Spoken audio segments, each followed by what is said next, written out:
It's 76 outside. The time is wrong. It's Thursday, July something. I don't know. I'll tell you what I do like. I'll tell you what I don't like. Make a long story short. Rock solid. It's stuck on my floor really well. I'm not gonna say it doesn't. Okay, I did it in my garage at home and had a bunch of popping. Chemicals wouldn't release. Skimmed over. So they sent me. They said I was supposed to use primer, but nowhere on the directions does it say I should use primer. But anyway, so they sent me clear. They sent me 2 kits of this stone, whatever, rock solid, and they sent me 2 gallons of primer. Okay, that's fine. So I etched it, power washed it, did whatever I had to do, and it's worse than what was at my other garage. That's popping. It was not in direct sunlight either. You see, then when it happens, it pops. You got to pop the top, and then dirt collects in it. It's pretty ridiculous. Like I said, it sticks really well. I think for the $700 I paid for this, no, I wouldn't do it again. I would try epoxy or something. And I learned metal flake is aluminum, and aluminum is colored. Metal when they do colored metal flake, it's just colored aluminum. And it's really hard to sand and yada yada, and you're supposed to use it on black. I know that, on black paint. And I never do, and I get the salt and pepper look, and then I'm unhappy and yada yada. So I get the idea that I'm gonna throw a bunch of metal flake on the floor. Maybe if you use silver or gray or something like that, but if you use like charcoal color, red, blue, green, this is what you get. You throw it on the floor and it starts getting really dark, and it's like, what the hell? So I took a gallon of acetone while it was wet, the clear, because I had already put the paint on. I was doing the clear the next day when I put the clear on, and I didn't like it till I got right here. So I threw metal flake all over it. Don't do it, because that's what you get. You get clumps of black because it's supposed to go on black paint. Yeah. And the reason I did it is because I like the metal flake, but the sun never hits it over here. Okay? It hits it a little bit right there, but never hits it over here. Okay. Thank you. Shut Your Face Garage and James Freddy. They're my go-to guys when I have issues, because when I started this van, it would start and stall, start, stall. And they said it was bad gas, and I put a bunch of gas into it. In it, and I put some stable in it, and it did work. So I want to thank you for that. I copied Musty 1, and there's a pipe right there, and I cut that cement out and put a cap over it, so now it's easy to roll my chair over it, which makes a big difference. It makes me really happy with something like that. Anyway, this is what it's weird to me. I just don't get it, but this is a power steering unit. Okay, this is the return line. The return line goes all the way down there and does a circle, and then it comes back. Now, my logic is, which I could be wrong, that it's coming down there to cool the power steering fluid. I don't get that. But I had to order another one because, you know, when you let things set or whatever, it creates a hole, which that's fine and dandy. I haven't got to my big bitch, because this, you get rid of the balances and you put LED lights in. They're $10 a bulb. They're worth it to me. Fluorescent lights, just, you see what fluorescent lights are?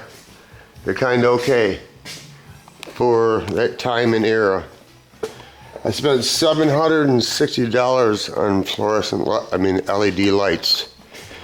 They're, what are they?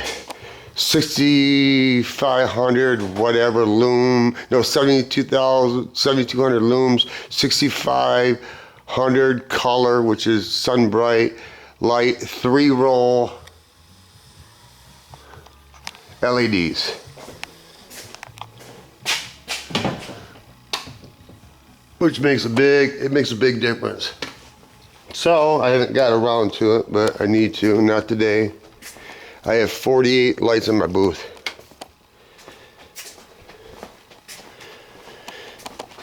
So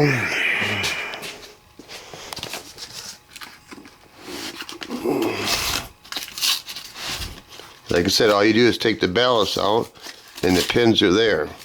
It's pretty a no-brainer.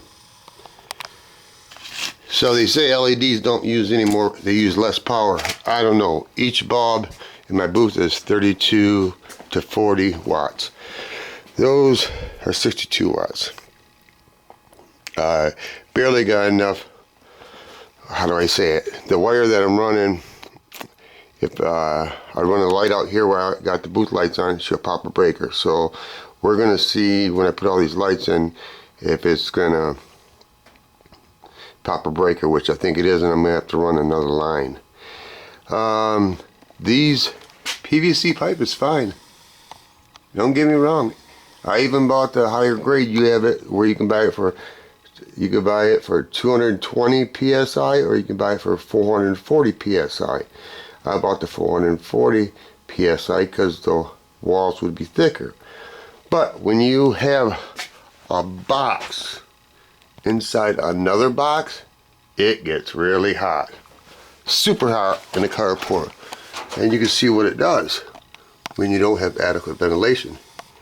So if you have 175 psi going through these pipes, yeah, they'll handle it. But with the heat, that line was straight. Just like this. Yeah. So I've had it come apart here, just all of a sudden blow apart because it gets so hot. And here's the weird thing. It isn't like I don't have no ventilation. I have ventilation there, and it's blurry as all heck. And it's going to be blurry as all heck. I just don't understand the ventilation there, and I got ventilation there. It just the air is trapped. When I walk in from my main garage, right there, I start walking here, it just gets extremely hot, even though I got this insulated. So what I'm going to have to do is, I bought 2 of these. These are those turbines, so when the wind blows, that it'll draw air out.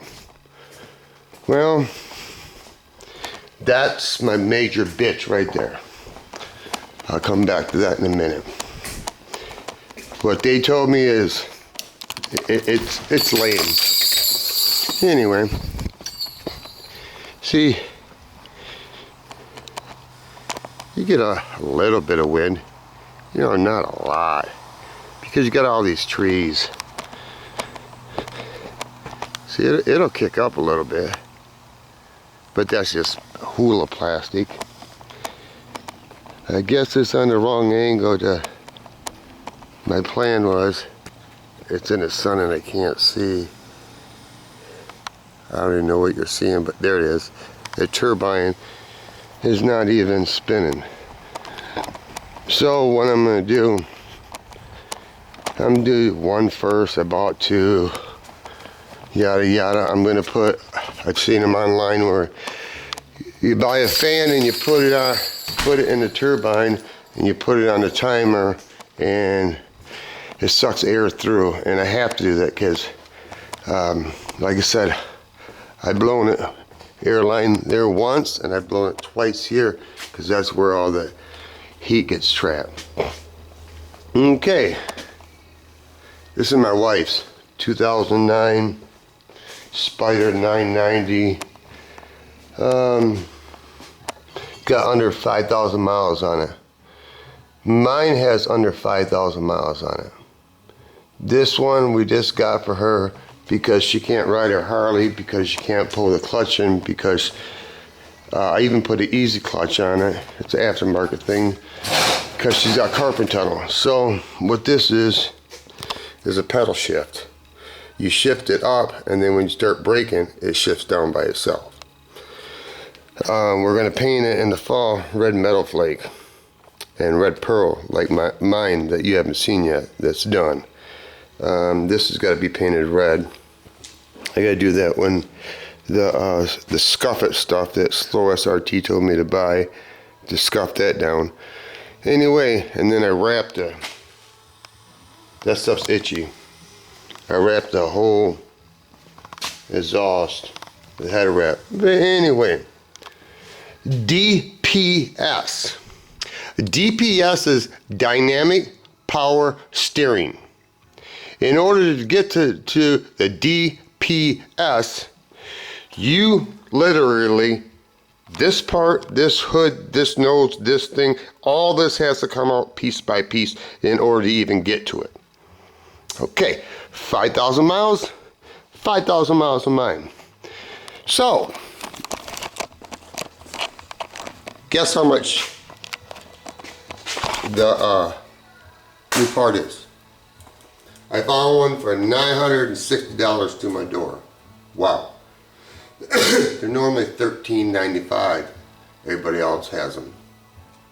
$1,395 fucking dollars. Okay, that's not labor. Because they're so backed up around here, it's unreal. Anyway, the whites is fine.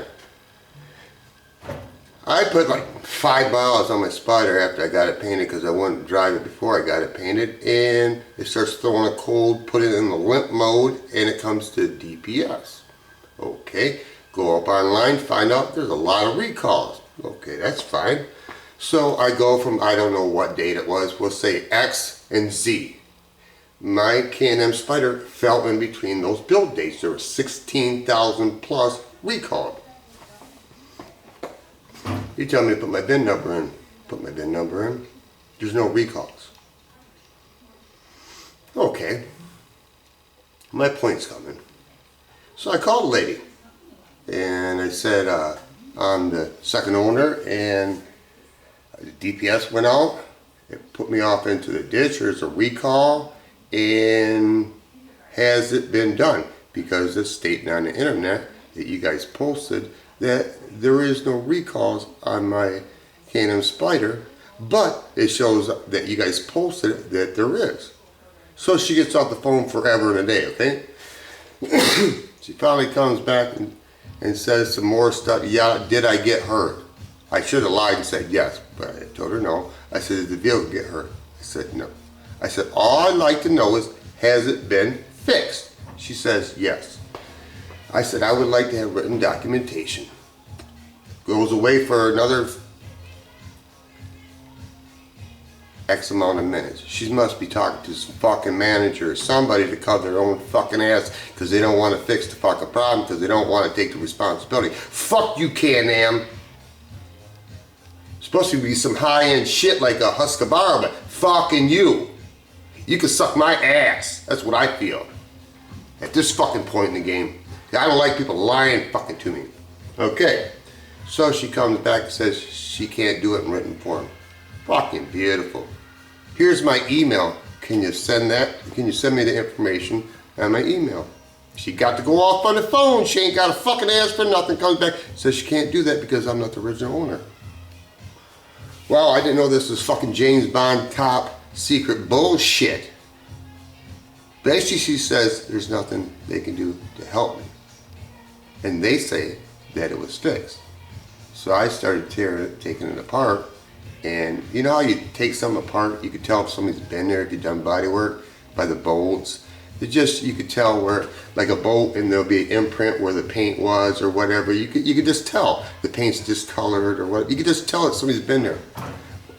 Nobody's been there, okay? So she's just bald-faced lying. Here is my point of the whole thing. Okay, you go online. There's a recall form, and it'll throw you off in the road. Okay, $960. I found one, and I ordered it. Other one's a 13 something, and I can imagine what labor would be, probably another 13. Here's my motherfucking point, Can-Am Canada. Fuck you, Spyder. You know that there's a problem with this. You guys put a recall on this. I didn't do it. There must have been enough motherfuckers getting pissed off where they're gonna do a lawsuit against your stupid ass. So that's why you did a recall. Okay? Here's my point. You cannot buy an aftermarket DPS, because I would buy an aftermarket one because the original ones failed. So I'd like to buy an aftermarket like S&S parts compared to a Harley Davidson motor. You know? Some aftermarket parts are better. So you know there's a fucking problem between 08, 09, and 010. And you're gonna fucking list these parts, and they're your fucking parts. Because nobody else makes them, because you got a patent on these motherfuckers. Usually the patent falls off in like 7 years. My Spyder is like a 08, so what the fuck is that? We're past 13 fucking years. So you still hold on to the patent because you know there's big fucking money to be made in these DPSs. That's what the fucking bottom line is, in my opinion. Why else wouldn't you let the patent go? Because when I worked at Magna Dowling, after we run Cherokee windows for 7 years, fuck it, we made our money, so we wouldn't redo the patent or whatever, pay money to keep the patent. We let somebody else grab the motherfucker because we made our money. But Can-Am didn't let the patent go because it's a money pit. So my point is it been replaced on mine? I'm not a psychic, I'm not Cleo. I don't know for sure, it doesn't look like it, but I'm afraid now when I put this in there, even though it's new, like I said, I gotta take the whole front end off. I already got 3.5 hours into it now, and I'm not even touched the surface yet, okay? To even get the steering unit in there, there ain't a video out there that shows you from the beginning to end to do it. It's ridiculous, just check it out. So, here I am. Anyway, that's all I got to complain about. One good thing is I bought another lift. I've been wanting another one of those. I have one at my house and I have one here. I wanted one here, even though the ceiling isn't tall enough. I calculated where I could put a car here, and then I could still slide a car underneath here to get into the spray booth back and forth. But in order to do that, because it still leaves me limited room to swing in, this would have to be forward ahead to swing in to get here, because I didn't want this pull on an angle, because then the car's going on an angle, then I gotta switch around yada yada like this, so I want it to be straight in. My point being is I had to have the lift as close as possible to the wall. So what I did is I bought some used garage door material, yada yada, railing, King of Cabo. What I did is I extended it probably, what, right there to right up where that bracket is, right there.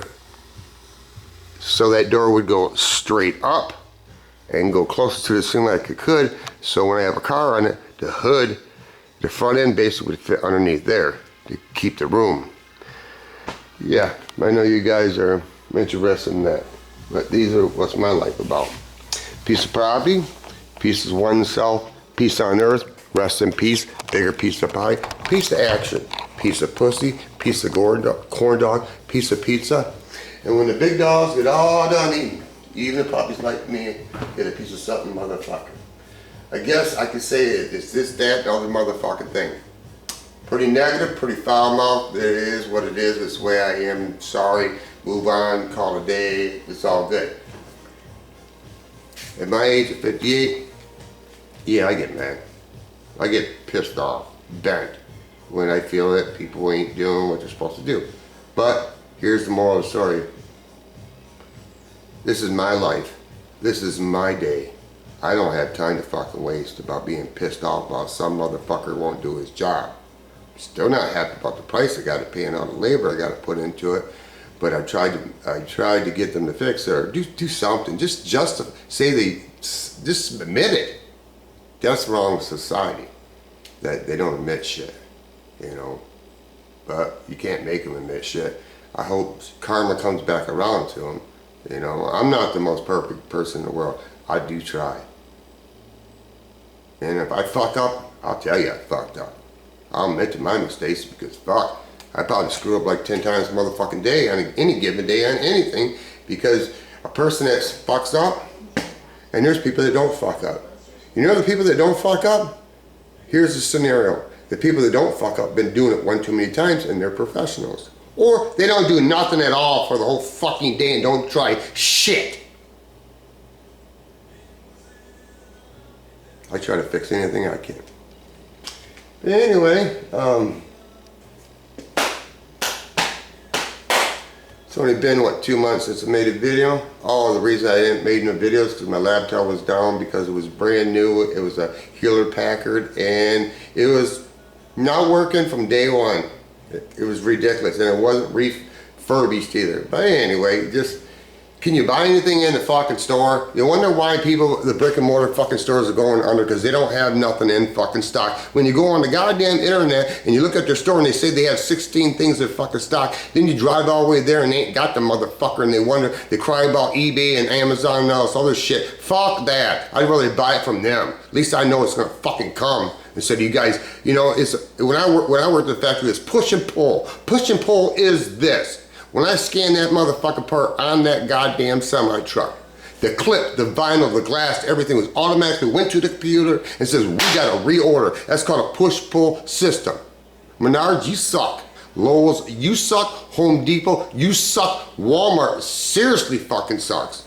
Amazon, they want you to buy a fucking subscription like it's a personal fucking membership like Sam's Club. I don't do that shit. But hey, I'm just a whack guy named Tommy Fuck You Shoe. Have a good day.